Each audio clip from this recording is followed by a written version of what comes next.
Pertama itu adalah perjanjian hukum Taurat. Dan yang kedua adalah perjanjian baru yang diberikan Tuhan kepada kami, yaitu perjanjian baru anugerah Yesus. Dan perjanjian baru anugerah itu setelah penyaliban Tuhan Yesus dan setelah kebangkitannya. Yang mengerti katakan amin. Penyaliban, kebangkitan, setelah itu barulah kita menerima perjanjiannya yang baru. Kita umat yang percaya kepada Yesus dan sebagai Tuhan dan Juru Selamat yang hidup, saudara telah ada di dalam perjanjian baru anugerah. Amin. Inilah alasannya kenapa kita dapat berada di perjanjian baru anugerah Yesus, oleh karena kemurahannya dan melalui karyanya yang sempurna di kayu salib bagi saudara dan saya. Amin. Sedang kita, bila kita sudah berada di bawah perjanjian lama, kita berdasarkan upaya kita sendiri. Kita harus begini, jangan begitu, harus begini. Maksudnya kita ini melakukannya untuk kita bisa hidup. Kalau saudara tidak melakukan itu, ketentuan-ketentuan itu, kita tidak dapatkan berkat, nggak dapatkan jalan itu. Dan perjanjian itu sudah tua dan usang, firman Tuhan yang katakan. Maka firman Kristus katakan, kitab Ibrani 8 ayat 13 katakan, oleh karena ia berkata-kata tentang perjanjian yang baru, ia menyatakan yang pertama sebagai perjanjian yang telah menjadi tua. Dan apa yang telah menjadi tua dan usang telah dekat kepada kemusnahannya. Amin. Coba dia kasih Tuhan. Mulai saat ini, setiap kali kita membaca Alkitab kita harus hati-hati dan seksama. Oleh karena ayat di Alkitab, bukan saya yang katakan bahwa perjanjian lama itu mubazir dan sudah tua dan usang. Bukan saya yang katakan, firman ini yang katakan. Saya hanya mengulang apa yang saya baca, yang tertulis di Alkitab. Jadi bukan cari kecacatan perjanjian lamanya, hukum Taurat. Bukan mencari-cari, tetapi Tuhan sendiri menemukan kecacatan dan kesalahan di hukum Taurat Musa itu. Setuju katakan amin. Firman yang katakan. Inilah alasannya yang lebih menguatkan bahwa Tuhan menemukan kesalahan dan kecacatannya, dan mengapa Tuhan menggantikannya dengan perjanjiannya yang baru. Marilah kita berpikir sejenak dengan seksama statement tadi itu secara objektif. Kita mau saat mengesampingkan semua yang pernah saudara diajari, pengetahuan yang saudara terima, perdebatan yang pernah saudara dan saya dengar baik di sosmed maupun dalam seminar-seminar. Oleh sebab hal ini bukan oleh karena manusia katakan, namun didasarkan sepenuhnya apa yang firman Kristus katakan. Amin. Jadi saudara pernah menerima dulu. Kita mau pikir aja. Saat ini perhatikan dengan hati yang lapang. Sekiranya tidak ada yang salah dan cacat di perjanjian lama, ngapain Tuhan sendiri menyerahkan anaknya yang tunggal, yaitu Yesus yang dikasihinya, untuk menjadi korban di kayu salib bila tidak ditemukan kesalahan dan kecacatan? Ngapain? Ya terusin aja perjanjian lama itu. Ngapain Yesus datang untuk disalibkan? Yang mana perlu diadakan perjanjian baru bagi kita saat ini? Gak perlu. Oleh karena Tuhan telah menemukan itu, Tuhan kirim Yesus untuk memberikan perjanjian yang baru bagi saudara dan saya yang dikasihinya. Mari tepuk tangan bagi dia. Haleluya. Itu tujuannya. Sampai-sampai Tuhan sendiri, Allah sendiri merelakan Yesus anak tunggalnya diperlakukan secara sewenang-wenang dan brutal dan mati di kayu salib. Kalau tidak, bagi saudara dan saya, untuk apa dia sampai diperlakukan seperti itu? Supaya dengan ini dihapuskan perjanjian lama dengan ditegakkannya perjanjian baru anugerahnya bagi kita anak-anak yang dikasihinya. Amin. Oleh karena itu, makanya Yesus datang untuk memberikan perjanjian yang baru bagi saudara dan saya. Ketahuilah, Allah sendiri telah membayar harga yang besar dan mahal atas ditemukannya kecacatan dan kesalahan perjanjian lama itu dan kesombongan umatnya di perjanjian lama. Bagaimana kita tahu perjanjian hukum Taurat bukanlah terbaik dari Tuhan? Bagaimana kita tahu? Jika perjanjian itu cukup baik, Tuhan tidak mungkin mengutus Yesus untuk mati kayu salib. Tuhan mengutus Yesus untuk menggenapi semua hukum Taurat dengan sempurna atas nama saudara dan saya saat ini. Saya juga katakan amin. Itu tujuannya. Dia ambil semua, segala kutuk, apapun hukum Taurat, diambil, mati kayu salib untuk menggantikannya bagi saudara dan saya. Maka Yesus katakan, aku datang bukan untuk meniadakan hukum Taurat atau kitab para nabi, tetapi untuk menggenapinya. Matius 5 ayat 17 katakan. Amin. Jadi Tuhan Yesus tidak buang, menggenapi. Setelah disalibkan, mati, bangkit, hapus. Saat Yesus sudah ada di sebelah kanan Allah, duduk sebelah kanan Allah, saudara tidak di bawah hukum Taurat Musa. Mengerti, katakan amin. Yesus yang tidak mengenal dosa menanggung ke atas tubuhnya sendiri segala kutuk dan membayar penuh untuk semua dosa dan kesalahan saudara, dulu, sekarang, sampai selama-lamanya. Amin. Supaya apa? Di bawah perjanjian baru melalui Yesus kita dapat bergantung penuh atas semua kemurahannya yang sebenarnya tidak layak kita terima. Itu tujuannya. Maka melalui Yesus di bawah perjanjian baru, anugerahnya yang terbaik bagi Tuhan, bagi saudara dan saya saat ini. Itu yang terbaik. Bukan perjanjian lama hukum Taurat itu. Itulah yang dimaksud Tuhan menemukan kecacatan dan kesalahan dari hukum Taurat itu. Supaya saudara menerima kemurahan dan kebaikan semuanya bagi saudara saat ini. Amin. Apa Pak? Pertanyaannya, kesombongan umat, kepongahan umat, yaitu kesombongan bahwa mereka bisa dan sanggup melakukan semua yang hukum yang tertulis yang akan diberikan bagi mereka saat itu. Inilah kata-kata kesombongan dari umat sebelum hukum Taurat diberikan di bawah di Gunung Sinai. Hukum mau diberikan. Kitab Keluaran 19 ayat 8 katakan, seluruh bangsa itu menjawab bersama-sama, segala yang difirmankan Tuhan akan kami lakukan. Lalu Musa pun menyampaikan jawab bangsa itu kepada Tuhan. Wow, sombong bener.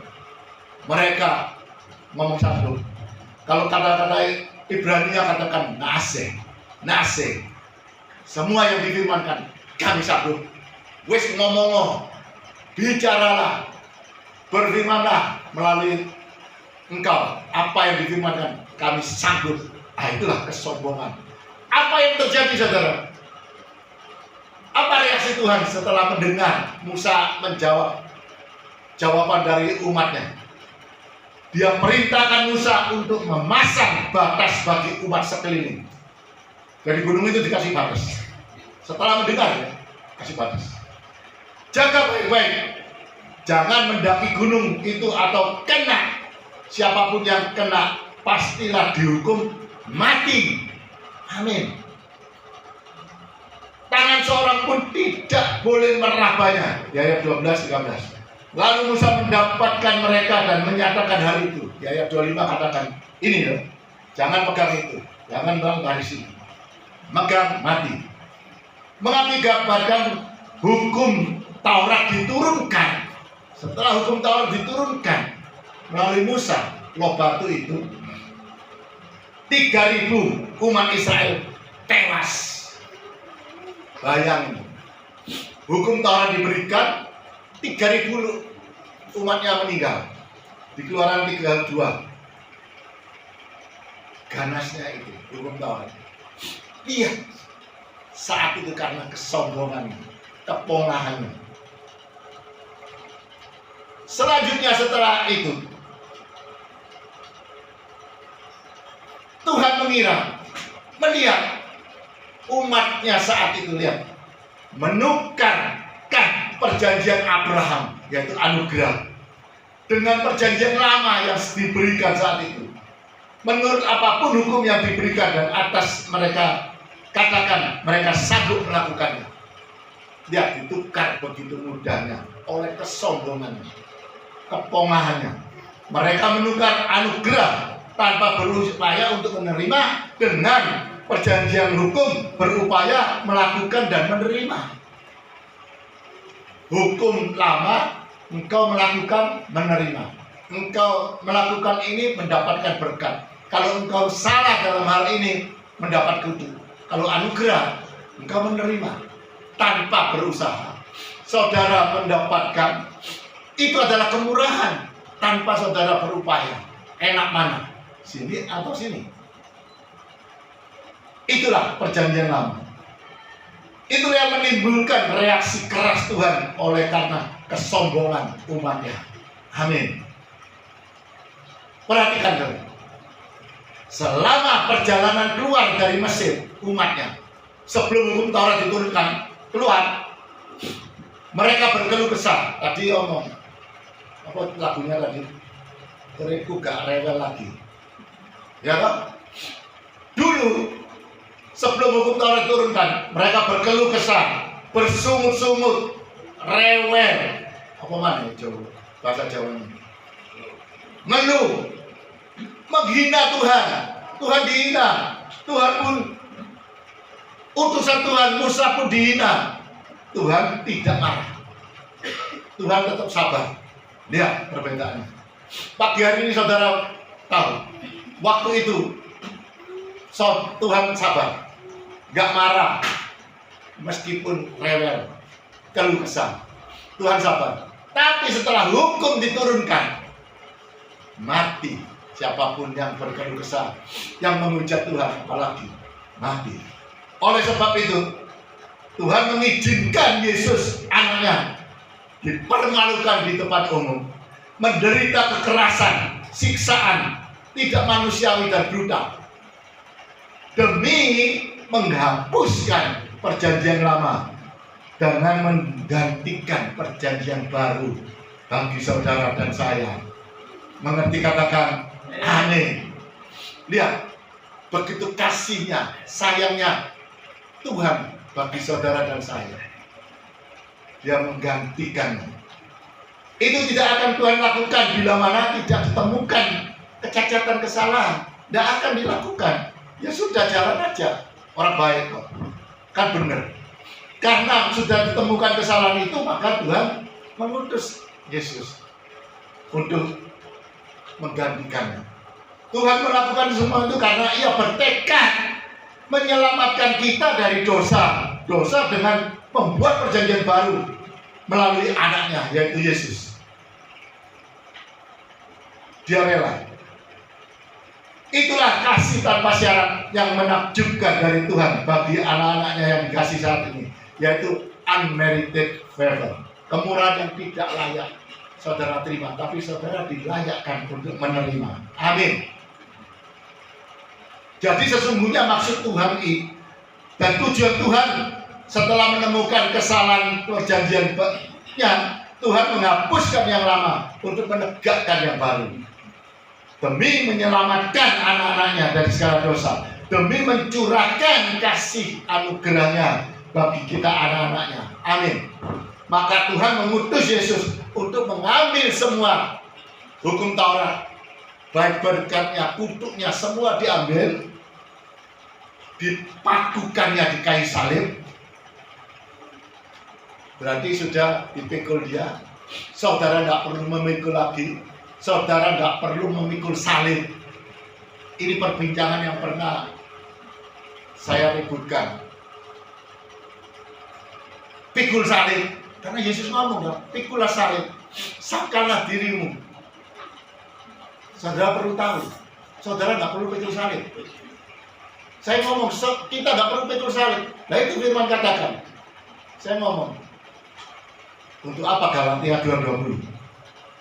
Untuk apa? Itu kan Yesus yang ngomong. Waktu Yesus ngomong itu, Yesus masih di bawah hukum Taurat. Akhirnya saya ngomong, lihat Galatia 2:20.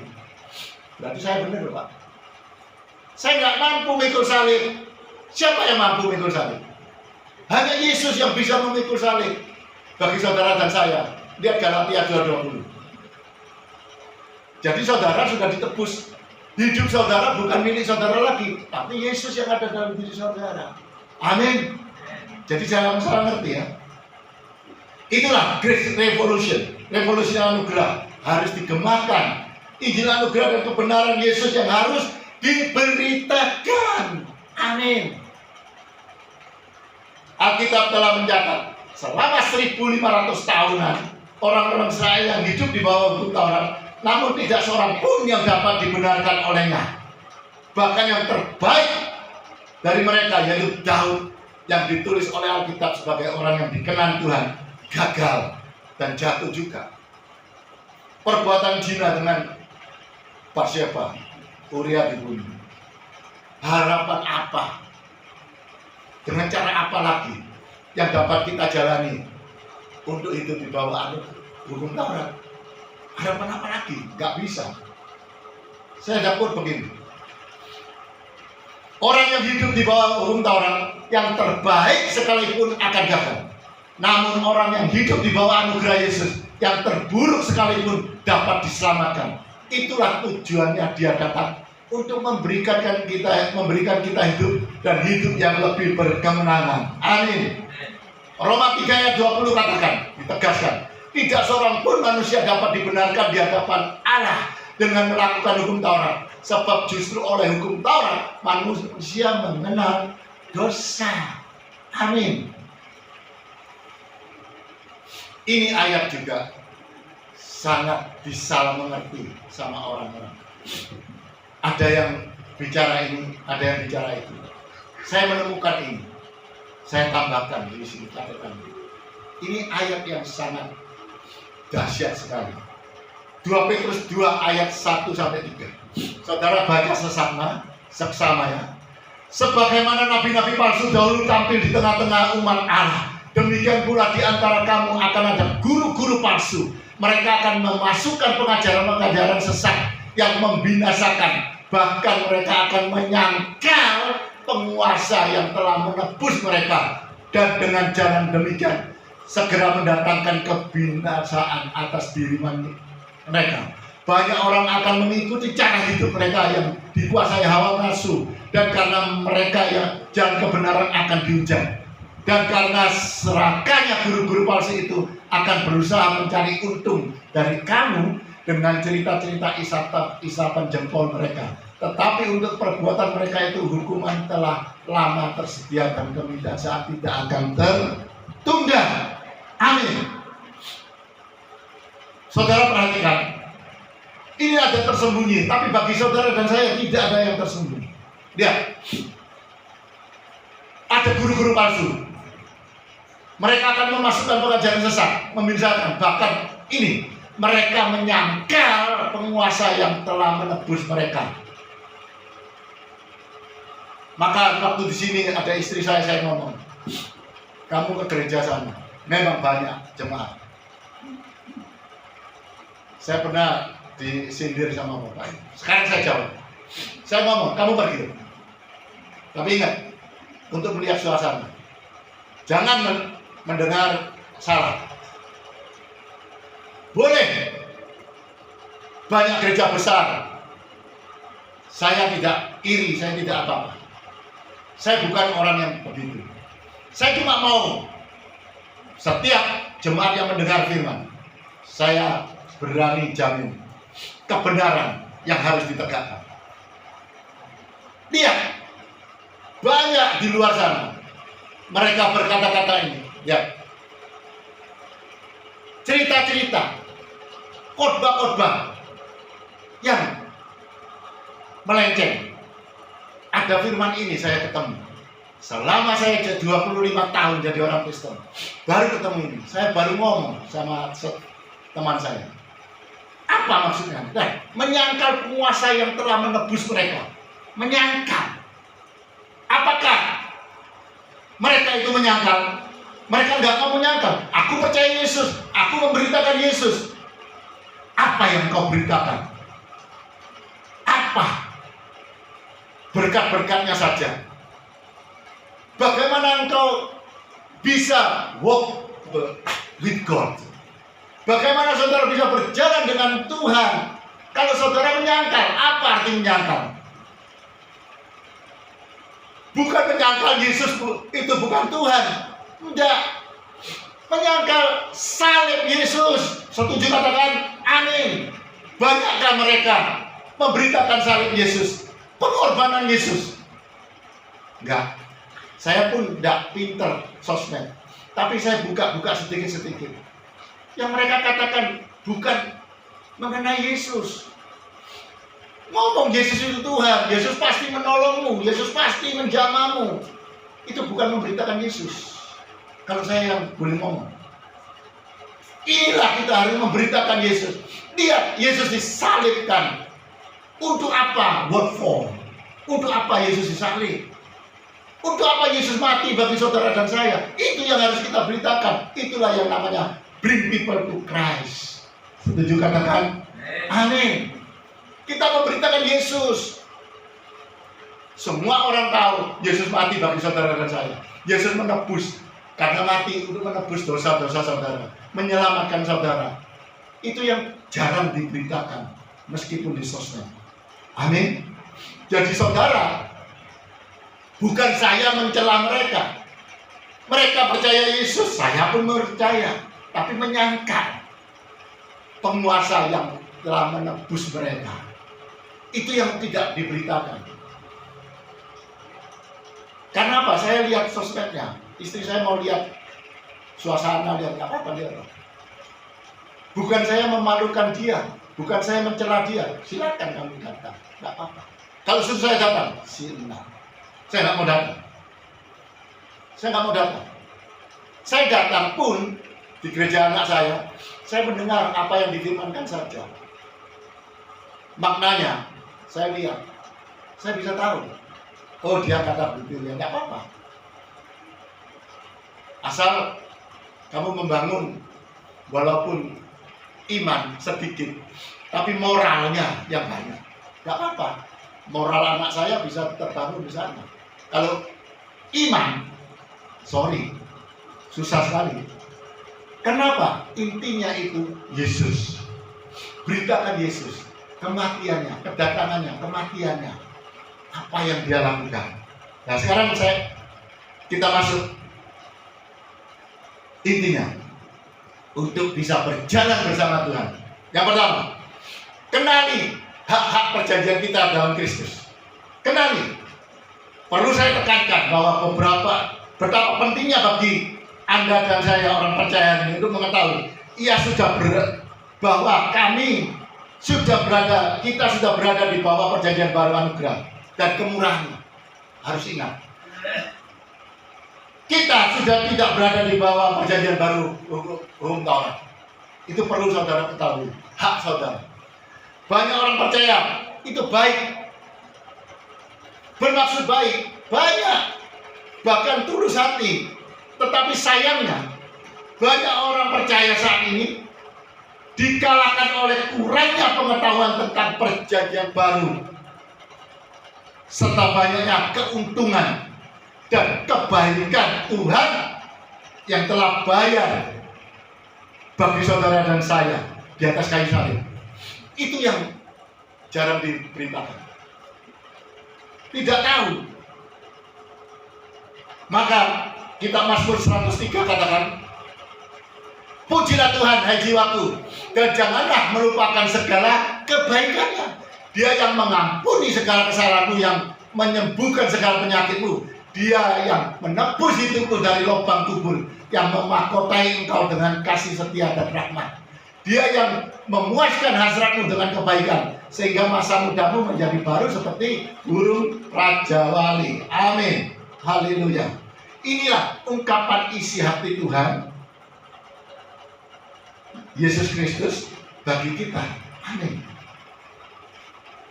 Sebenarnya Tuhan ingin kita mengingat keuntungan, kebaikan yang telah Dia beli dengan darahnya yang mahal. Tuhan ingin melihat kita semua menikmati keuntungan, kebaikan, setiap berkat yang telah disediakan bagi saudara dalam anugerahnya. Terima pengampunan dosa yang milik kita, mutlak. Kita sudah diampuni, menikmati anugerah demi anugerah yang tersedia bagi kita.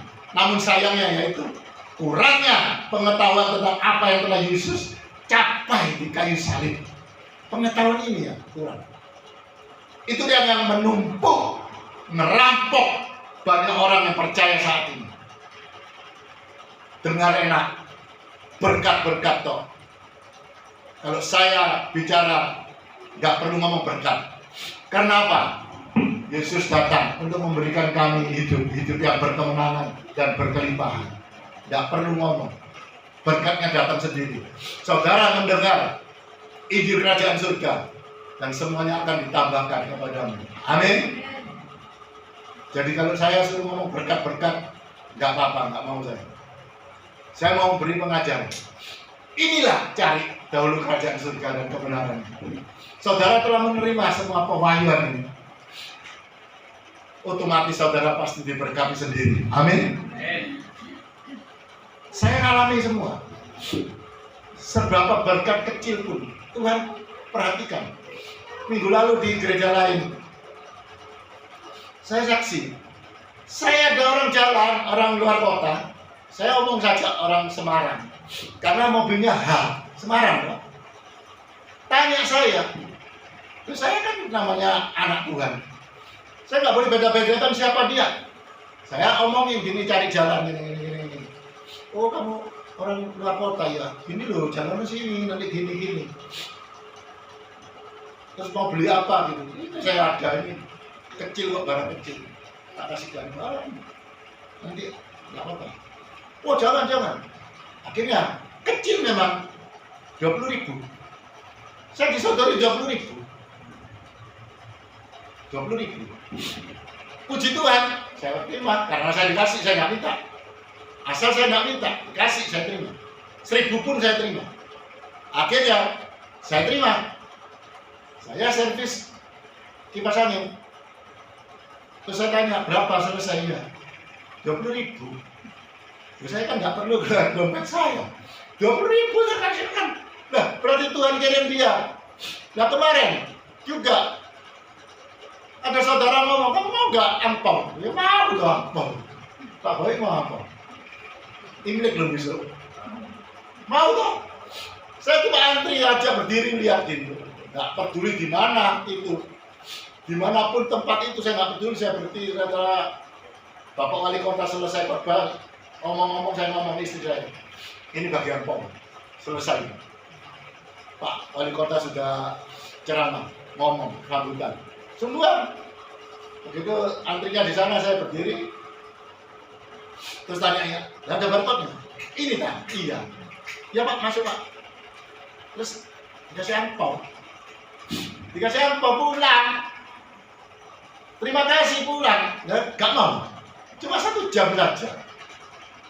Ada nggak saudara 1 jam kerja dapat 1 juta? Ayo. Bayaran sopo 1 jam 1 juta.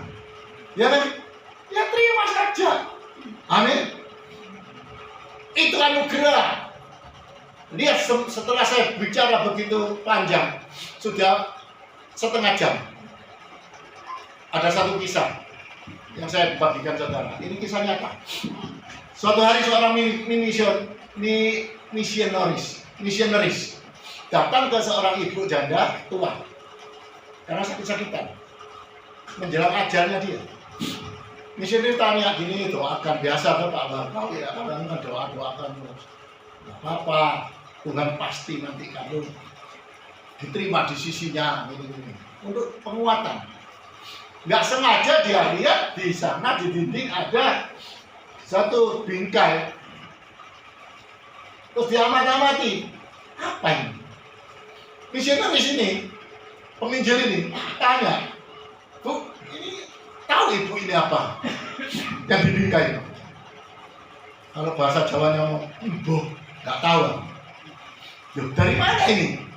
Oh, dulu saya pernah membantu seorang bapak tua. Aku bantu di rumahnya. Aku dikasih ini, sebelum dia meninggal saya dikasih ini, surat ini. Tak lihat ada gambarnya ini loh. Stempelnya itu kan peneng loh. Bagus, ada emas-emasnya gitu kan. Ini terus aku lihat, aku baik, aku bingkai, aku centel untuk hiasan. Nah ibu tahu ini apa? Ibu, nggak tahu. Kok tanya lagi? Tahu saudara, apa itu? Itu adalah surat warisan. Surat waris. Di sana tercantum semua harta milik bapak tua tadi itu diserahkan pada ibu ini. Bayangin, itu orang kaya. Sudah diterima hampir 2 tahun. Kita renungkan kisah tadi. Oleh karena kurangnya pengetahuan mengakibatkan si ibu tua ini mengalami kehidupan yang serba terbatas, bahkan miskin. Ya. Sebenarnya ibu tua ini bisa hidup serba berkecukupan, bahkan menjalani hidup yang sangat mewah sekalipun dengan harta yang ditinggalkan itu. Amin, saudara. Itulah gambarannya umat Tuhan saat ini. Demikian kita kisah ini, saudara perlu tahu, kurangnya pengetahuan akan anugerah yang telah Yesus beli serta bayar lunas bagi kita anak-anaknya di saat dia tergantung di kayu salib yang sudah 2000 tahun yang lalu. Mengerti katakan amin. Lihat 2000 tahun yang lalu. Kita baru tahu sekarang. Ya. Kurangnya pengetahuan tentang anugerah.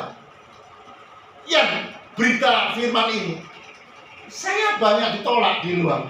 Saya beritakan ini. Katanya nggak cocok. Nggak cocok apa Pak? Tolong tunjukkan kesalahan saya, kelemahan saya. Saya mau perbaiki. Mereka ingin menyeret saya ikut di grupnya mereka yang notabene masih berupaya hukum Taurat. Gak salah, mereka sekolah S2, S3.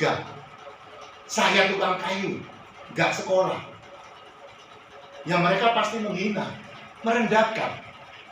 Tapi ingat saudara, Petrus, Yohanes, Yakobus, nelayan. Itu kan nelayan. Ingat saudara, mereka nggak sekolah, nggak teologian, tapi menggemparkan satu Yerusalem. Amin. Kisah Rasul katakan. Lihat, orang nggak sekolah, ya dihina sih nggak apa-apa. Sehingga kita nggak tahu, kita masih menjalani hidup layaknya seperti si ibu tua tadi, ngasih mau bergumul, berkutat, memberitakan dan hidup di bawah perjanjian hukum Taurat. Tragis bukan? Lihat, di luar sana, saudara perhatikan di sosmed ini, hukum Taurat yang diberitakan. Kita ini ahli waris, saudara. Mazmur 16 ayat 5 katakan, ya Tuhan, Engkaulah bagian warisanku dan pialaku. Engkau sendirilah yang meneguhkan bagian yang diundikan kepadaku. Amin. Saudara ahli waris, kenali hak-hak saudara. Yang pertama. Kedua, memilah perjanjian lama dan perjanjian baru dengan benar. Itu namanya rightly dividing. Untuk sepenuhnya kita menghargai perjanjian baru anugerah, kita harus dapat memahami apa arti perjanjian itu sendiri. Dalam sejarah Tuhan berhubungan dengan umatnya selalu suatu perjanjian. Ada 15 perjanjian yang tidak saya baca satu-satu. Dari perjanjian Surya, Eden, Adam, Kain, Nuh, Abraham, Hagar, Sarah, kesembuhan, Musa, Lewi, Palestina, Garam, Daud, sampai perjanjian baru. Amin. Inilah perjanjian Tuhan yang pernah Tuhan perjanjikan bagi umat manusia. Setelah perjanjian antara Tuhan dan umatnya bukan sekedar untuk kontrak perjanjian, selalu darah dilibatkan. Firman Tuhan di Matius, sebab inilah darahku, darah perjanjian yang ditumpahkan bagi banyak orang.